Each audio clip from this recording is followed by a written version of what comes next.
नमाज पढ़ना कब से अपराध हो गया, कब से गुनाह हो गया?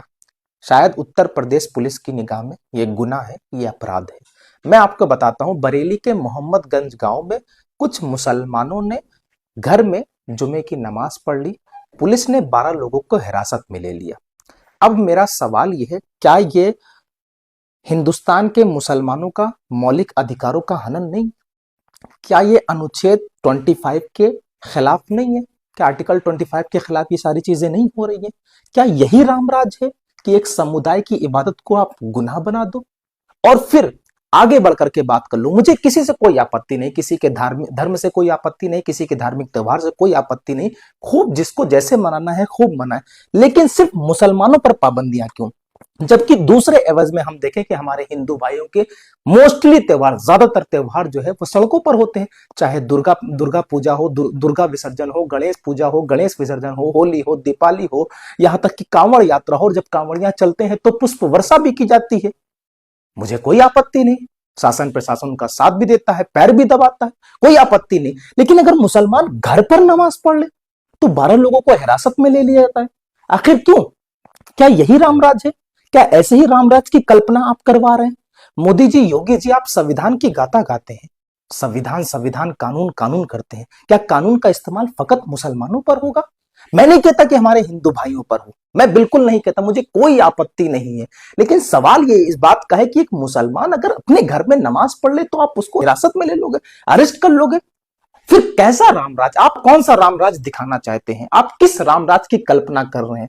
मुझे मैं बहुत अफसोस हूं, बहुत चिंतित हूं कि मुल्क में संविधान है, मुल्क में कानून है, मुल्क में सबसे बड़ी किताब संविधान की किताब है, उसमें आर्टिकल 25 सभी को मौलिक अधिकार देता है और कहीं ना कहीं मुसलमानों के मौलिक अधिकारों का हनन हो रहा है। खैर, मैं आप तमाम लोगों से कहना चाहता हूं कि रामराज की कल्पना कीजिए।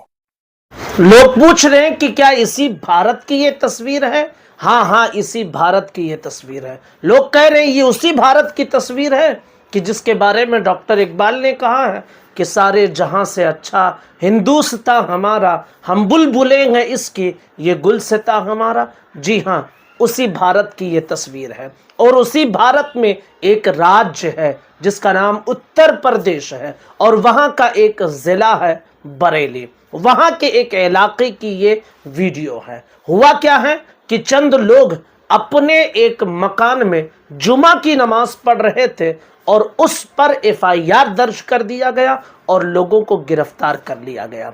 क्यों? इसलिए कि परमिशन नहीं ली गई थी। मैं आपसे पूछना चाहता हूं कि क्या हर मंदिर पर भजन करने से पहले और इसी तरह घर घर के सामने जो छोटे छोटे मंदिर बनाए गए हैं उन पर आरती चढ़ाने से पहले, उन पर फूल माला करने से पहले क्या हर हिंदू परिवार के लोग परमिशन लेने जाते हैं? नहीं, और हरगिज नहीं। बल्कि परमिशन उस वक्त लिया जाता है कि जब बहुत बड़ा इज्तिमा, बहुत बड़ा प्रोग्राम और कई जगहों से आने वाले लोग इकट्ठा जमा होते हैं, तो वहां जाकर परमिशन ली जाती है, पुलिस से वेरिफिकेशन करवाई जाती है और सारे सिस्टम के जो उसूल हैं वो सब कुछ किया जाता है। लेकिन पंज वक्ता नमाज अदा करने के लिए, जुमा की नमाज अदा करने के लिए, या किसी घर के सामने मंदिर है उस पर पूजा करने से पहले, या अपने गांव के ही इलाके में किनारे पर कई मंदिर है,